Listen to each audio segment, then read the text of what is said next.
Hello दोस्तों, आपके अपने मैजिक मोमेंट चैनल में आपका स्वागत है। दोस्तों, आज हम बीएचईएल लिमिटेड को डिटेल में डिस्कस करेंगे। दोस्तों, बीएचईएल ऐसी महारत्ना कंपनी है जिसके पास ऑलरेडी इतने ऑर्डर्स है कि आगे भी बहुत सालों तक इसकी ऑर्डर बुक ऑर्डर पाइपलाइन से बनी रहेगी। इस कंपनी की अपने बिजनेस पर पूरी पकड़ है और इसका कारोबार देश विदेश में फैला हुआ है, लेकिन इसके बावजूद भी इस कंपनी में कुछ ऐसी खास जानकारी है जो सभी को पता होनी चाहिए। तो दोस्तों, आप हमारे साथ वीडियो के एंड तक बने रहिए। आपका एक स्किप खास जानकारी को मिस कर सकता है और कंक्लूजन तो बिल्कुल भी मिस ना करें। चलो दोस्तों, करते हैं वीडियो की शुरुआत बीएचईएल की ऑर्डर बुक के साथ। इसकी ऑर्डर बुक देखने से पहले हम इस कंपनी का बिजनेस देख लेते हैं। Bharat heavy electrical limited integrated power plant equipment manufacture करती है और इसके साथ साथ ये design, engineering, erection, testing, commission की भी सर्विस प्रोवाइड करती है। और दोस्तों, इस कंपनी के प्रोडक्ट की सर्विस ये सभी सेक्टर यूज करते हैं। Power, transmission, industries, transportation, renewable energy, oil and gas and defence sector use करता है। दोस्तों, ये इंडिया की flagship engineering and manufacturing company है जिसको गवर्नमेंट ऑफ इंडिया कंट्रोल करती है। ये कंपनी टू बिजनेस सेगमेंट में काम करती है। नंबर एक, पावर सेक्टर से, जिससे इसका 79% रिवेन्यू आता है। सेकंड, इंडस्ट्री सेक्टर, इससे इसका 21% रिवेन्यू आता है। और अब बात करते हैं इसकी ऑर्डर बुक पोजीशन की। दोस्तों, इस कंपनी के फाइनेंशियल ईयर 2025 के Q1 के अकॉर्डिंग इस कंपनी की ऑर्डर बुक आउटस्टैंडिंग है। इसके ऑर्डर बुक में ऑर्डर 1,35,000 CR अभी फ्लो में है, जिसमें से पावर बिजनेस का 75% ऑर्डर है और इंडस्ट्रीज का 22% और एक्सपोर्ट से 3%। और इस कंपनी को अभी एनटीपीसी की तरफ से भी 61,000 CR का प्रोजेक्ट मिला और लास्ट मंथ में भी अडानी पावर की तरफ से 11,000 CR के अडानी पावर से 11,000 CR के ऑर्डर को देखते हुए, एनटीपीसी के ऑर्डर को देखते हुए आईसीआईसी सिक्योरिटीज ने इसमें बाइंग की रेटिंग दी और इसमें टारगेट प्राइस 370 रुपीज के रखे और 39% अपसाइड जंप आने की संभावना व्यक्त की और साथ में 80,000 CR के ऑर्डर को इनफ्लो में रहने की एक्सपेक्टेशन की। और अभी कंपनी को 23,500 CR का कॉन्ट्रैक्ट मिला टीटागढ़ रेल सिस्टम की तरफ से 80 वंदे भारत ट्रेन सेट्स की सर्विसेज के लिए। तो दोस्तों, हमने कंपनी की ऑर्डर बुक भी देख ली और साथ में इसके बिजनेस भी देख लिया और जो अभी इसको रिसेंटली ऑर्डर मिले हैं उन ऑर्डर से इसके शेयर पर क्या इंपैक्ट आया वो भी इसके टेक्निकल चार्ट में देख लेते हैं। कंपनी का शेयर जुलाई में 333 रुपीज के रेजिस्टेंस को टच करके डाउन ट्रेंड के साथ यहाँ पर 250 के प्राइस पर आता है और जैसे ही इस कंपनी को यहाँ पर ऑर्डर मिलते हैं तो दोस्तों 250 रुपीज से ही बाउंस बैक करता है बाइंग वॉल्यूम के साथ और अभी स्टॉक 287 रुपीज पर ट्रेड कर रहा है। और बात करें इसके चार्ट के पैटर्न की तो दोस्तों हम यहाँ पर लास्ट 1 ईयर के चार्ट को डिस्कस करेंगे। कंपनी सितंबर 2023 में बुलिश ट्रेंड के साथ 150 रुपीज का ऑल टाइम हाई लगाती है। यहाँ से इसमें प्रॉफिट बुकिंग आती है और 10 to 15% का डिस्काउंट आता है। 113 रुपीज पर स्पोर्ट बनाती है, लेकिन यहाँ से फिर से यू शेप रिकवरी करती है और बुलिश ट्रेंड के साथ अप जाती है और 333 रुपीज का ऑल टाइम हाई बनाती है। यहाँ से फिर थोड़ी प्रॉफिट बुकिंग आती है, लेकिन 280 रुपीज से लेकर 330 रुपीज के बीच में कंसोलिडेट करता है इसका स्टॉक। और दोस्तों, यहाँ से फिर से इसमें प्रॉफिट बुकिंग आती है और जैसे कि हमने अभी बात की कि ये डाउन ट्रेंड्स के साथ डाउन जा रहा था, लेकिन जैसे ही कंपनी को ऑर्डर मिलते हैं तो ये 250 रुपीज से ही बाउंस बैक करता है। तो दोस्तों, जैसे यहाँ पर यू शेप रिकवरी आई थी और एक बड़ी तेजी आई थी, तो दोस्तों यहाँ पर इसके टेक्निकल्स भी यही हिंट दे रहे हैं, यहाँ से यू शेप रिकवरी आ सकती है और यहाँ से ये अपने 330 रुपीज के रेजिस्टेंस को भी ब्रेक कर सकता है। तो दोस्तों, इसमें जो अभी सपोर्ट रहेगा वो 250 का रहेगा और रेजिस्टेंस रहेगा वो 33 का रहेगा और जो सेकंड सपोर्ट रहेगा वो 204 का रहेगा। तो दोस्तों, इसके टेक्निकल्स तो बुलिश पैटर्न का हिंट दे रहे हैं। तो अब हम इसके फंडामेंटल्स भी डिस्कस कर लेते हैं। फंडामेंटल्स को डिस्कस करने के बाद हम इसके नेक्स्ट टारगेट पर बात करेंगे और साथ में इसके बाइंग सेलिंग लेवल को भी डिस्कस करेंगे। दोस्तों, ये कंपनी एनएससी बीएससी दोनों पर लिस्टेड है। इस कंपनी का मार्केट कैप 1,127 CR। इसका स्टॉक पी 997। दोस्तों, इसका स्टॉक पी ओवर वैल्यूड है और इसका आरओसी 3.37%, इसका आरओई 1.13%।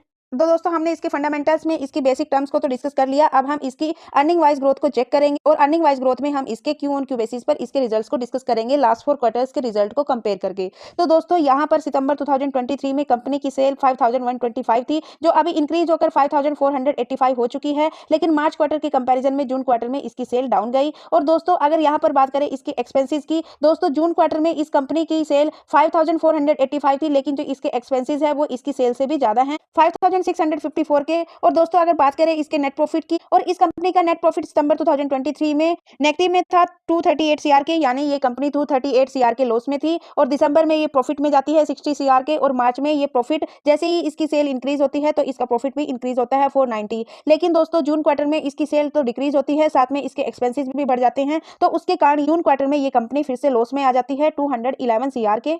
यानी दोस्तों, क्यू ऑन क्यू बेसिस पर कंपनी की अर्निंग वोलेटाइल है। और अब हम इसकी earning year on year basis पर चेक करेंगे लास्ट 3 ईयर्स के रिजल्ट्स को डिस्कस करके। इस कंपनी की सेल मार्च 2022 में 21,211 सीआर की थी, जो इंक्रीज होकर 23,893 सीआर की हो चुकी है। दोस्तों यहाँ per year on year basis में इसकी सेल इंक्रीज हो रही है। और इसके नेट प्रॉफिट की बात करें तो मार्च 2022 में 445 सीआर का प्रॉफिट था, जो अभी घटकर 282 सीआर का रह चुका है। दोस्तों यहाँ per year on year basis पर सेल तो इंक्रीज हुई है, लेकिन प्रॉफिट डाउन गए। तो दोस्तों ये प्रॉफिट डाउन क्यों गए, इसके लिए हम चेक करते हैं इसका ऑपरेटिंग प्रॉफिट। मार्च 2022 में कंपनी का ऑपरेटिंग प्रॉफिट 828 सीआर था, जो अभी घटकर 711 सीआर हो चुका है। उसके बावजूद इसमें अदर इनकम भी ज्यादा आई 2023 के कंपैरिजन में, लेकिन कंपनी ने इंटरेस्ट भी ज्यादा पे किया 2022-23 के कंपैरिजन में। यानी कंपनी के ऊपर डेब्ट ज्यादा है और जिसके कारण इस कंपनी ने अपना इंटरेस्ट ज्यादा पे किया। और कंपनी के ऑपरेटिंग प्रॉफिट डाउन और इंटरेस्ट ज्यादा पे करने के कारण इसके जो नेट प्रॉफिट है वो बाकी ईयर्स की कंपैरिजन में डाउन गए। तो दोस्तों company Q on Q basis पर भी और वाई ऑन वाई बेसिस पर अर्निंग वाइज वोलेटाइल है। और दोस्तों कंपनी डिविडेंड पे आउट भी करती है। कंपनी ने मार्च 2022 में 31% का डिविडेंड पे किया, मार्च 2023 में 21% का, मार्च 2024 में 31% का। तो दोस्तों जैसे कि हमने ईयर ऑन ईयर बेसिस पर इसकी अर्निंग वाइज ग्रोथ को चेक किया, तो दोस्तों वहां पर कंपनी ने इंटरेस्ट ज्यादा पे किया लास्ट ईयर्स के कंपैरिजन में। तो दोस्तों हम इस कंपनी में देखेंगे कि इस कंपनी के ऊपर डेब्ट कितना है, तो उसके लिए हम इसकी बैलेंस शीट चेक करेंगे। बैलेंस शीट में इस कंपनी का डेब्ट देखेंगे। मार्च 2022 में कंपनी के पास 4,830 सीआर का डेब्ट था, जो इंक्रीज होकर 8,856 सीआर का हो चुका है। दोस्तों यहाँ पर इस कंपनी के ऊपर इसका डेब्ट डबल हो चुका है। लेकिन अगर इसी डेब्ट को इसके मार्केट कैप से कंपेयर करें तो दोस्तों इसका मार्केट कैप 1,124 सीआर का है। उसके कंपैरिजन में ये डेब्ट कुछ भी नहीं है। लगभग इसके मार्केट कैप का 8% इस कंपनी के ऊपर डेब्ट है।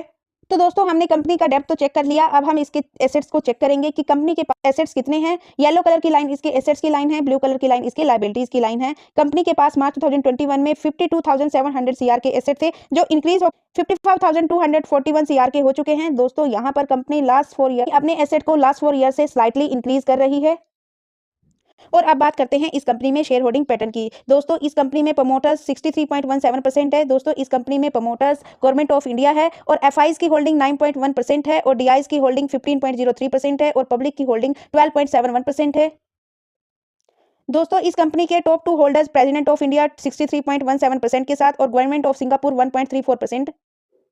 और दोस्तों अब हम चेक करेंगे कंपनी के सीएजीआर। तो दोस्तों स्टॉक प्राइस के सीएजीआर में कंपनी लास्ट 5 ईयर से डबल डिजिट की ग्रोथ में सीएजीआर दे रही थी, लेकिन लास्ट ईयर इसने ट्रिपल डिजिट की ग्रोथ में सीएजीआर दिए। लास्ट ईयर इस कंपनी का स्टॉक 120% के साथ अप गया। लेकिन अगर बात करें इसके सेल्स ग्रोथ की तो दोस्तों वो सिंगल डिजिट की ग्रोथ में है, बल्कि 10 ईयर 5 ईयर में तो नेगेटिव में था। और प्रॉफिट ग्रोथ के सीएजीआर भी अभी नेगेटिव में है। इस कंपनी के प्रॉफिट ग्रोथ के सीएजीआर डाउन गए 80% के साथ। और बात करें इसमें रिटर्न्स और इसमें वॉल्यूम्स की तो दोस्तों कंपनी का पिछले 1 मंथ का एवरेज वॉल्यूम 2 सीआर, जिसमें से 37% इसमें इन्वेस्टर्स है। लास्ट वीक का एवरेज वॉल्यूम 2 सीआर, जिसमें से 40% इसमें इन्वेस्टर्स है। यस्टरडे ट्रेडिंग सेशन यानी थर्सडे ट्रेडिंग सेशन का वॉल्यूम 88 लाख, जिसमें से 34 इसमें इन्वेस्टर्स है। और टुडे ट्रेडिंग सेशन का वॉल्यूम 5 सीआर, जिसमें से 2 सीआर इसमें इन्वेस्टर्स है, यानी 51% इसमें फ्राइडे ट्रेडिंग सेशन में इन्वेस्टर ने इन्वेस्ट किया। दोस्तों इस कंपनी ने लास्ट 5 ईयर में 475% के रिटर्न्स दिए, लास्ट 3 ईयर में 404% के रिटर्न्स दिए, लास्ट 2 ईयर्स में 413% के, और लास्ट ईयर इसने 126% के रिटर्न्स दिए। 6 मंथ में भी इसने पॉजिटिव रिटर्न्स दिए 18% के, लेकिन लास्ट 3 मंथ और लास्ट मंथ में इस कंपनी ने नेगेटिव में रिटर्न्स दिए।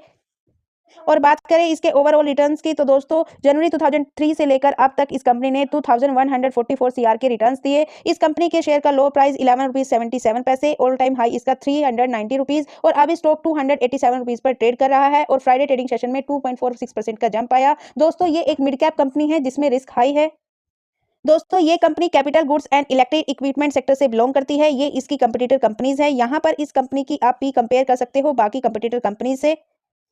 तो दोस्तों हमने इसकी टेक्निकल्स को भी डिस्कस किया और अभी हमने इसके फंडामेंटल्स को भी डिस्कस किया। दोस्तों इसके फंडामेंटल्स तो मेरे ओपिनियन से इस कंपनी के फंडामेंटल्स एवरेज है, क्योंकि इस कंपनी की अर्निंग तो हो रही है लेकिन इसका प्रॉफिट है वो नेगेटिव में जा रहा है इसके एक्सपेंसेस के कारण। तो दोस्तों इसके टेक्निकल्स और इसके फंडामेंटल्स को देखते हुए इसमें हम शॉर्ट टर्म के लिए जो नेक्स्ट टारगेट कंसीडर करेंगे वो 400 के कंसीडर करेंगे, लॉन्ग टर्म के लिए 800 के। बाकी हम इसके बाइंग सेलिंग लेवल को इसके कंक्लूजन में डिस्कस करते हैं। दोस्तों हमने इसके बिजनेस को डिस्कस किया, इसके बेसिक फंडामेंटल्स को डिस्कस किया, इसके टेक्निकल चार्ट को स्टडी किया, शेयर होल्डिंग पैटर्न चेक किया, कंक्लूजन। दोस्तों अगर कोई इस कंपनी में इंटरेस्टेड है, फ्रेश बाइंग करना चाहता है या फिर एड ऑन करना चाहता है तो दोस्तों मेरे ओपिनियन से आप इस कंपनी में 275 से लेकर 290 के बीच में कहीं भी बाइंग कर सकते हो। एड ऑन करना चाहते हो तो दोस्तों वो भी कर सकते हो। और दोस्तों अगर किसी के पास इस कंपनी का स्टेक है, प्रॉफिटेबल है, प्रॉफिट बुकिंग करना चाहता है तो दोस्तों उसको अभी वेट एंड वॉच करना चाहिए इसके 333 के लेवल के ब्रेक होने का, और चाहो तो आप इसके Q2 के रिजल्ट्स का भी वेट कर सकते हो। और दोस्तों चाहो तो आप इस कंपनी को अपने रिस्क और रिटर्न के अनुसार लॉन्ग टर्म के लिए भी होल्ड रख सकते हो। पीएसयू कंपनी है और इसमें एफआईज डीआईज का सपोर्ट है और साथ में गवर्नमेंट का भी सपोर्ट है और इसकी ऑर्डर बुक स्ट्रॉन्ग है। तो दोस्तों आने वाले टाइम में ये आपको मल्टी बैगर रिटर्न्स दे सकती है। लेकिन दोस्तों ये वीडियो एजुकेशनल पर्पज से है, मेरी तरफ से किसी भी स्टॉक के लिए कोई रिकमेंडेशन नहीं है। तो दोस्तों आप इस कंपनी को 10 में से नंबर देकर अपने ओपिनियन को कमेंट बॉक्स में जरूर शेयर कीजिए। और यदि आपको वीडियो पसंद आई, यदि वीडियो से आपको कुछ सीखने को मिला, तो प्लीज वीडियो को लाइक कीजिए, शेयर कीजिए एंड कमेंट कीजिए। और दोस्तों यदि वीडियो में आपको कुछ कमी नजर आए तो प्लीज उसका भी फीडबैक दीजिए ताकि हम आपको और अच्छा कंटेंट प्रोवाइड करा सके। और दोस्तों यदि आप चैनल पर नए हो तो प्लीज चैनल को सब्सक्राइब कीजिए, बेल आइकन को प्रेस कीजिए। और दोस्तों अब तक हमारे साथ बने रहने के लिए बहुत बहुत धन्यवाद दोस्तों। मिलते हैं नेक्स्ट वीडियो में, तब तक के लिए बाय बाय दोस्तों। दोस्तों लाइक कर दो प्लीज।